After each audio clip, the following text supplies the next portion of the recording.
What's up, guys? It's Chris. Welcome back to VHB Engines. So, doing some fucking frustrating searching here. I spent like an hour digging around this. I didn't expect this to turn into something that was gonna take so much thought, but it is. It did because I wanted to try and get as close to the proper numbers as possible. So I started digging around the internet and I couldn't find the fucking dome height for the goddamn K20 type R pistons, right? Now, we already have a compression calculation for K20 type R pistons that are for the K24, and it's like 12 and change. And I think that with this route I'm planning, it also could be very close. Now, I've talked about big boy K20A3 before by saying, big ass compression like 12 and change, and you just that as a piston swap alone, the power levels you could possibly get. And the reason why I was stressing the dome height so much on this, I'm digging for the information, is because I'm also, the torque difference. So I'm kind of like, some of this is going to be spitballed like on ideas, just kind of like looking at the different factors of different things and just using some little guesswork. But guesswork within reason, though. That's the idea here. Also, I was talking about this with Irvin earlier about a potential build with him, and I think that in that discussion I came up with the idea for this video, this discussion, and I think I'm going to go ahead and pull the trigger on it myself for sure. The last couple of days I've been talking about, I got the Nippon Racing K20R pistons. I originally said I wanted to do it in a K24, but talking to Jesse at HD the other day, talk about boring out the K20 to 88 millimeters and it'll handle it no problem. I'm like, well, then I have that JDM K20A block that I would like to do a poor man's Type R. So I would be getting a big bore K20, 88 millimeter, which is still bigger than the stock K24 bore is, and going with the Type R pistons. And so what this does, it allows me to test out the idea of piston swap K20A3, because that's essentially what the K20A JDM K20A I have is a Japanese A3, and then and use that, right, do the piston swap. And I do have the Z3 head, and I was debating on what I was going to do with that, that engine. Now I've decided what I'm going to do there. I'm going to save the block for something else.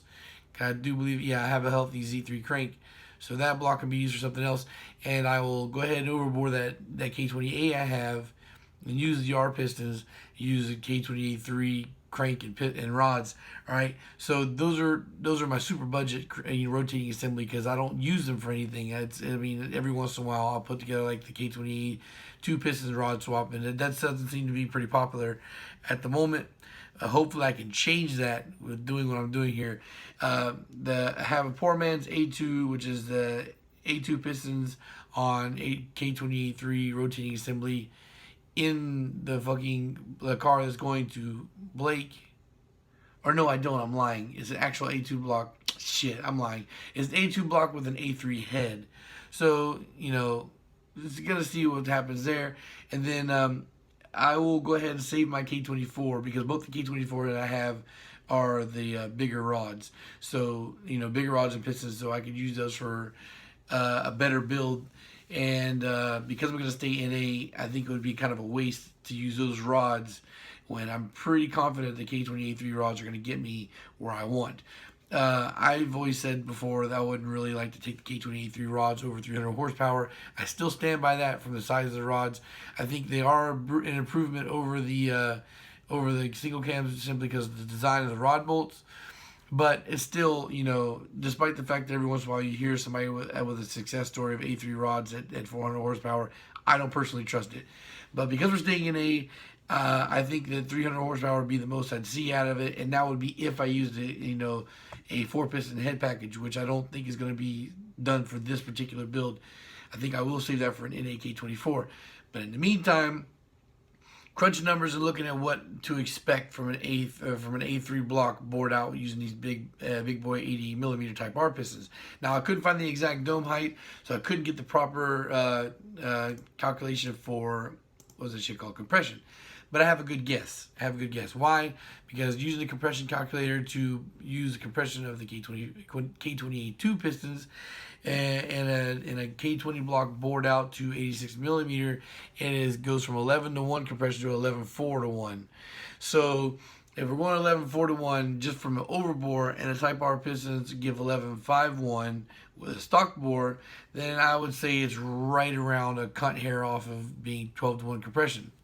So you're looking at 12-to-1 compression on the 88 millimeter bore. And then looking at the K20A2, because it's not just the bore that's different between the K24 and the K20. It's also the stroke. Stroke is like I think 9 millimeters difference. I do believe. Hold on, I'm off here.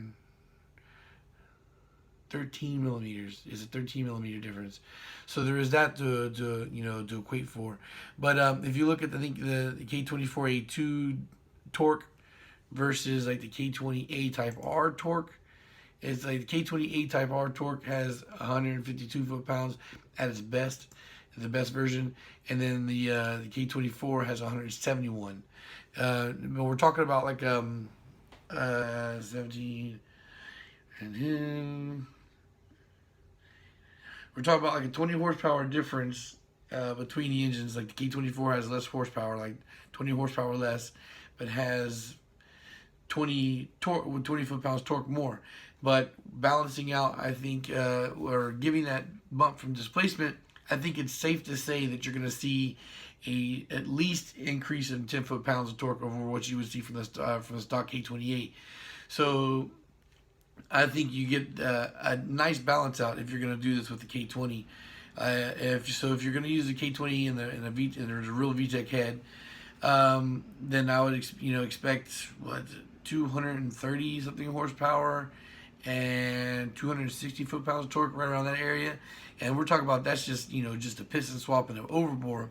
So I think with bolt-ons in that head, in a proper VTEC head, it's possible maybe that we're looking at 240 horsepower engine, or 240 wheel horsepower engine. And I'd like to take that. I'd like to take this time to experiment. I've been given these pistons to go with, and I said I was going to do that. So I think I'm going to stash both my K24s for a different project later on down the line. I'm going to go ahead and do the big boy K20A3 with the K20 with the R pistons, and I can have that done. I can have that block done in like a month. So then it would be just to throw it in the RSX and have it tuned and to see exactly where it's going to be at. And then later on down the line, I can start building a turbo setup for the same car. But in the meantime, it should be a faster turnaround because we're going to stay NA with bolt-ons. It'll be a lot cheaper for me to do that than to go boost right now, because the manifold alone to go boost, if I want a proper one, is going to cost me a minimum of $400. So this is a much faster turnaround. I can spend that money on K-Pro or Flash Pro and then worry about boost later on down the line. I still got the Integra to do, so I don't really need to worry about big power right now. The Integra will be there for that. I'm looking at a minimum of 400 wheel horsepower on pump. So doing the NA swap, it'll give us a chance to take a look at the numbers and see what we can do with just a big bore and a big bore and the fucking proper VTEC head. Anyway, so this wasn't really to talk exact horsepower numbers here. This is more like just to get an idea of another build to go with. I think that I'm going to talk to Irvin about this, or maybe Irvin will see this and we can decide we're going to do this here. And it's like $150 for the machine shop to overbore, and then the pistons are like 200 and change. So for $300 and some dollars, almost $400, you're looking at a block that's probably in the 240 horsepower range, depending on what head package you go with. And that's pretty cool. We won't know 100% for sure, without having this shit done in tunes. But hopefully we'll see this. Hopefully we'll see results from this in the near future. So stick around if you want to see that, and hopefully we can do that. And not just me, but we'll have Irvin out here too, because I think I have another K20 block on the side that I can get, and we can get this done with. All right, guys. So that's it for this. Just one of those food for thought type deals, and I'm just happily in a position where I can actually do this. I have the head already, I have the block, have the pistons, so it's just for me to buy a head gasket and bearings and slap this motherfucker together and put it in the car. Yeah, I had a lot of video uploads planned for tonight, but it's 4:30 in the morning. I spent a lot of time digging for that Dome CC bullshit, and before I gave up, and I guess the rest of them are gonna have to wait till later. All right, guys, thanks for watching, and peace.